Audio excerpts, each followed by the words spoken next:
Excelente dia, já começando nossa live. Aquele cafezinho especial. Mais um dia na Palavra de Deus. Nós estamos aqui todos os dias, né? Declarando, estando presente com a Palavra de Deus. Porque a Palavra de Deus, ela é um alimento vivo para a alma e o espírito. E quando nós adquirimos isso, nós adquirimos musculatura espiritual. Tudo aquilo que a gente coloca energia, que a gente coloca tempo, nós colocamos força, musculatura. Amém? E já vamos pedir ao nosso amigo Espírito Santo para trazer discernimento sobre essa palavra. Hoje nós vamos para a leitura de 2 Reis 14, que vem dizendo: a vitória é perigosa quando o coração esquece de Deus. Qual é o contexto que a gente estava aqui, né? A gente precisa ter cuidado para que a vitória não gere orgulho. Amazias era o rei de Judá. Começava fazendo o que era correto diante de Deus, mas não completamente. E Amazias vence os edomitas e desafia o rei de Israel, Jeoás. Israel derrota Judá e Jerusalém e sofre danos. E Jeroboão II reina em Israel e traz uma explosão territorial. Então, Amazias, ele vem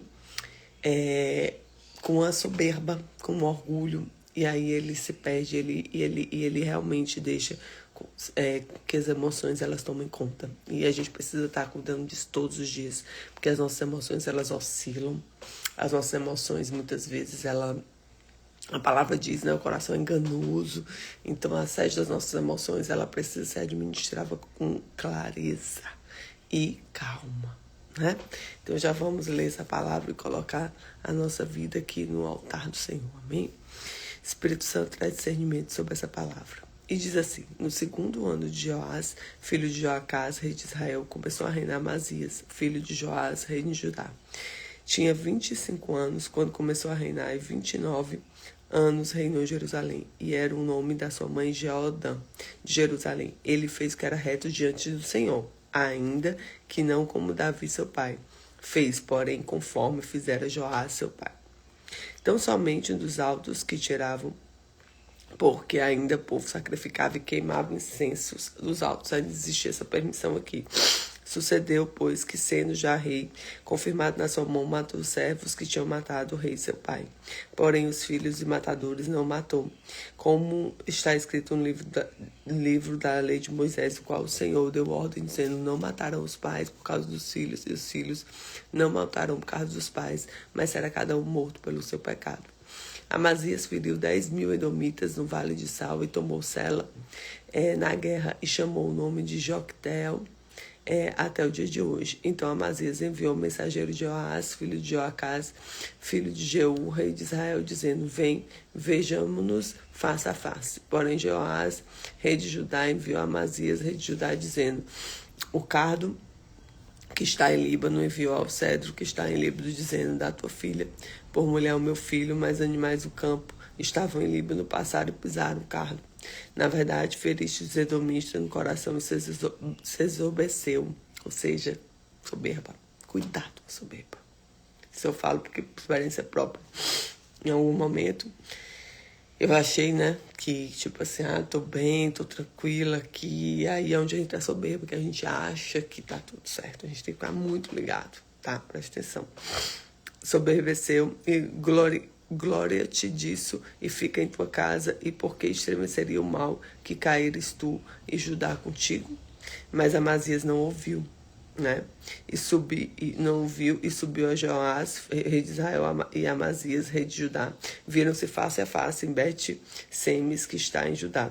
E Judá foi ferido diante de Israel, e fugiu cada um para sua tenda. E Joás, rei de Israel, tomou Amazias, rei de Judá, filho de Joás, filho de Acasias, em Bet-Semes, e veio a Jerusalém, rompeu o muro de Jerusalém, desde a porta de Efraim até a porta de esquina, 400 covados, e tomou todo o ouro, toda a prata, todos os utensílios que achavam na casa do Senhor e nos tesouros da casa do rei, como também reféns, voltou a Samaria. Ora,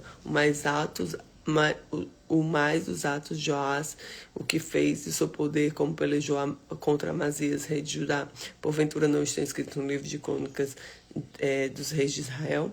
E dormiu Joás com seu pai, e foi sepultado em Samaria junto aos reis de Israel, e Jeroboão, seu filho, reinou em seu lugar. E viveu Amazias filho de Joás, rei de Judá. Depois da morte de Joás, filho de Joacás, rei de Israel, 15 anos. Ora, porventura, mas os atos de Amazias, porventura, não está escrito no livro de Crônicas, rei de Judá? E conspiraram contra ele em Jerusalém, fugiu para Laques, e porém enviaram após ele homens até Laques, e estes o mataram ali. E trouxeram em cima cavalos e sepultaram em Jerusalém, junto aos pais da cidade de Davi. E todo o povo de Judá tomou Azarias, que era de 16 anos, e fizeram rei no lugar de Amazias, seu pai.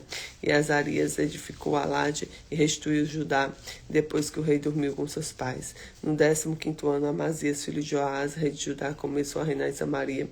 E Jeroboão, filho de Joás, reinou em Israel, e reinou 41 anos, e fez o que era mal aos olhos do Senhor, e nunca se apartou de nenhum dos pecados de Jeroboão, filho de Nebade, que fez pecar em Israel.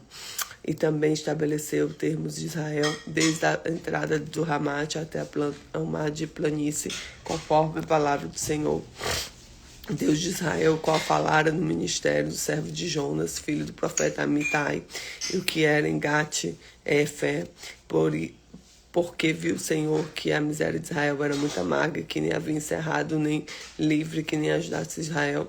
E ainda não falaram o Senhor que ia apagar o nome de Israel debaixo do céu. Porém, livrou a mão de Jeroboão, filho de Joás. Ora, pois os atos de Jeroboão, tudo que fez, todo o poder, todo que pelejou, reconquistou Damasco e Amate, pertencentes a Judá, rei de Israel. Porventura não está escrito no livro de crônica dos reis de Israel.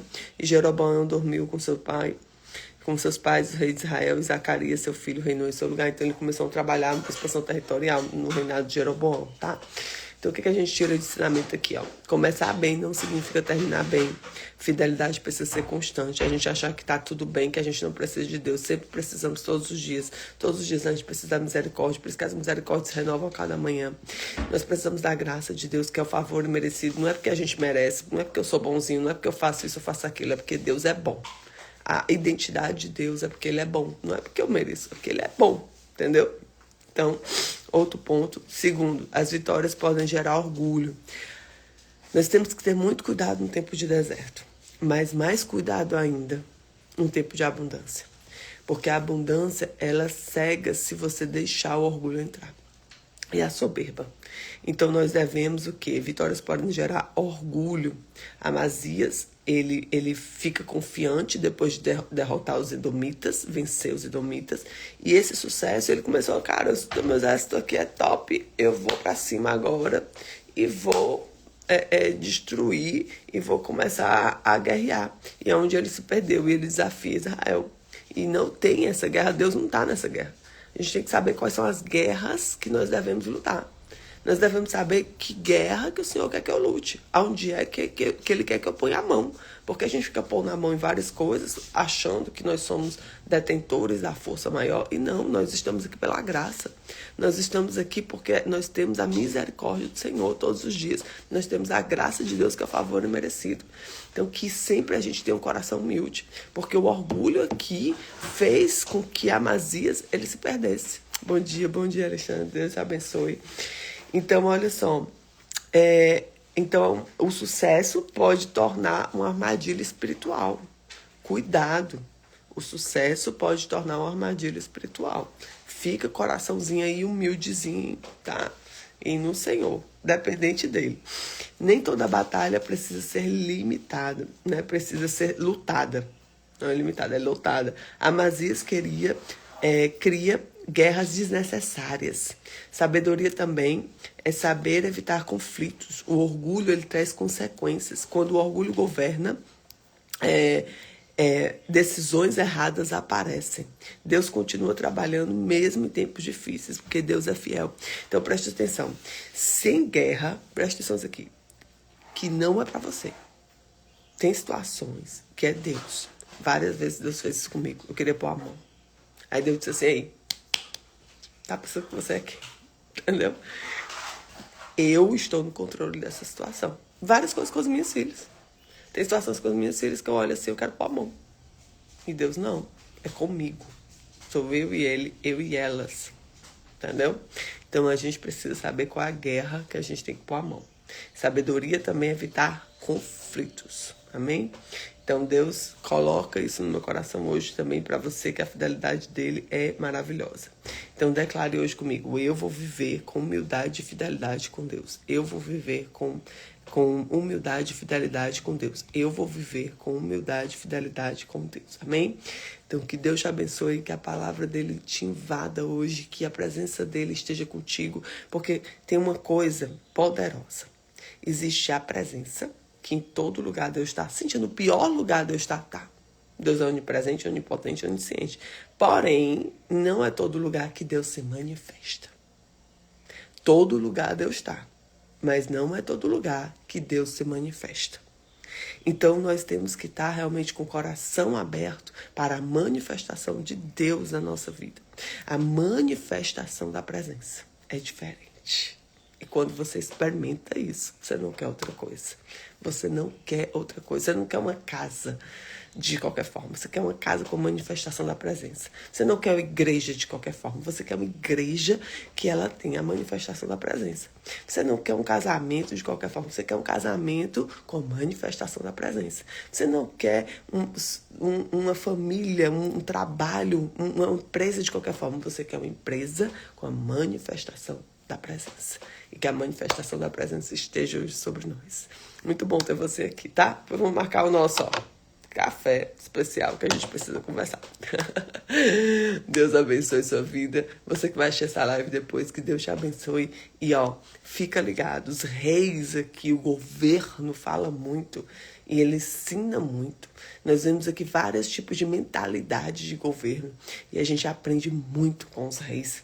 E hoje nós vemos essas lideranças, nós conseguimos contemplar as lideranças vivendo às vezes da mesma forma.